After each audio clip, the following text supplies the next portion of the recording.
Any country that has military power needs defense simply to defend itself from its enemy. To step up its defense game, India too, like a few of the other countries around the world, joined in the nuclear race on May 18, 1974, after dropping its first nuclear bomb. Hello again and welcome to India Insider, and today we will learn about India's nuclear tests. And so you may wonder that to date India has only done underground tests, which for many reasons have been applauding, because above ground tests are extremely damaging to the environment. On top of that, India has also never done any tests in the waters, either above or underwater. India started its own nuclear program in 1944 when Homi Jahangir Bhabha founded the Tata Institute of Fundamental Research. Physicist Raja Ramana played an essential role in nuclear weapons technology research. He expanded its supervised scientific research on nuclear weapons and was the first directing officer of the small team of scientists that supervised and carried out the tests. After Indian independence, Prime Minister Jawaharlal Nehru authorized the development of a nuclear program headed by Homi Bhabha. The Atomic Energy Act of 1948 focused on peaceful development. India was heavily involved in the development of the Nuclear Non-Proliferation Treaty, but ultimately opted not to sign it.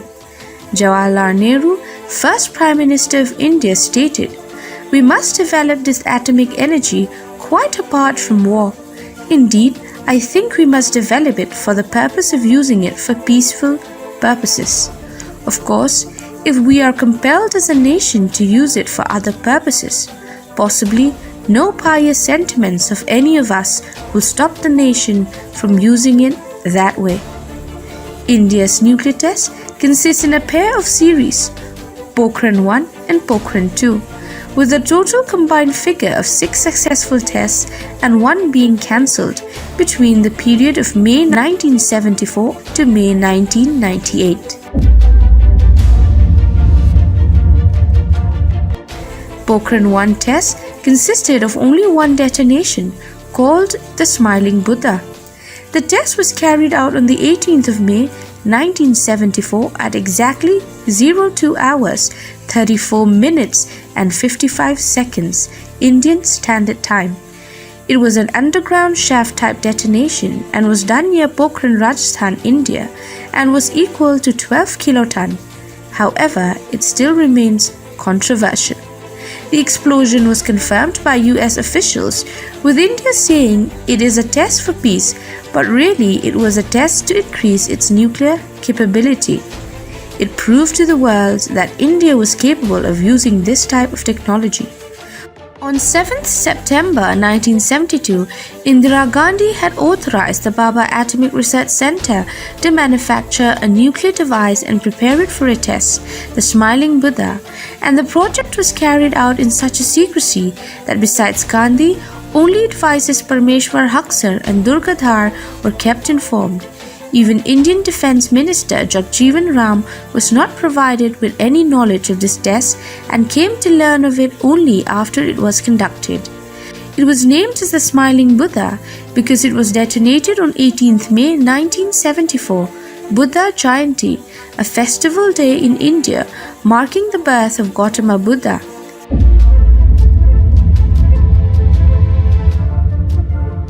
The reaction of many countries for this test varied.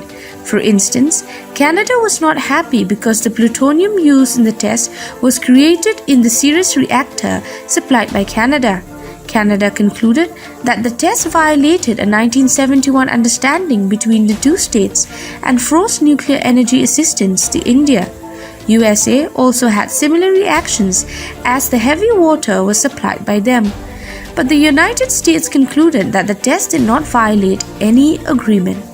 Pakistan also was not happy and did not view the test as a peaceful nuclear explosion and cancelled talks scheduled with India on normalization of relations. France, however, maybe had mixed reactions. It sent a congratulatory telegram to India but later withdrew it. However, fortunately after this, unlike other countries, things went very quiet for a long period of time until 1998.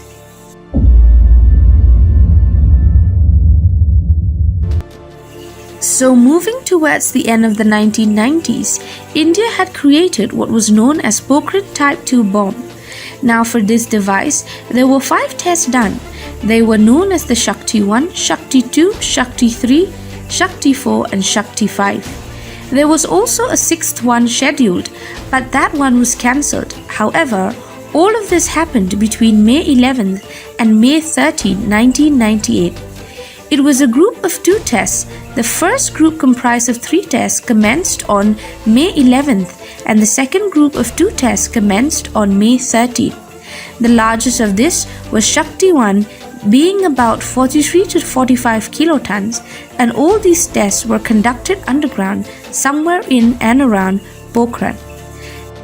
The tests for Shakti 1, 2 and 3 were done on the same day and were detonated simultaneously at the same time. And because of the size of the detonation, other countries knew what India was up to because, well, they read it on the seismic charts. Following that, on May 13, Shakti 4 and 5 were commenced. However, they did not appear on the seismic charts. The reaction to these tests by other countries was poor. The US was unhappy with these tests. As a matter of fact, they put heavy sanctions on the country. It had denied technological and credit guarantees to India. Just last week, India conducted a series of nuclear explosive tests, reminding us that technology is not always a force for good. India's action threatens the stability of Asia and challenges the firm international consensus to stop all nuclear testing. So again, I ask India to halt its nuclear weapons program. Japan reacted similarly. However, both countries did keep human aid available to the country. Canada and China too did not approve of it. Although UK, France and Russia approved of India's advancement and praised it much for this job well done. Pakistan condemned India's mission, and shortly after this, on May 28, 1998, it retaliated in their own way by doing its very own nuclear test, which pretty much made things more tense between the two countries. Because of the success of the Pokhran 2 test of May 11, 1998, India declared May 11 as India's National Technology Day. You must be wondering how many of these devices does India presently possess?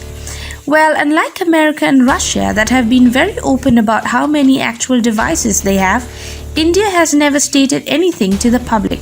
However, rough figures claim it to be somewhere between 140 and 160, maybe even 130.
Today, at 15:45 hours, India conducted 3 underground nuclear tests in the Pokhran range. These tests conducted today were with a fission device, a low-yield device, and a thermonuclear device. We've now come to the end of the video. Thank you for staying tuned. Please like, share and subscribe to our channel. Hit the bell icon for regular updates. Leave your comments on the comment section down below. Thank you.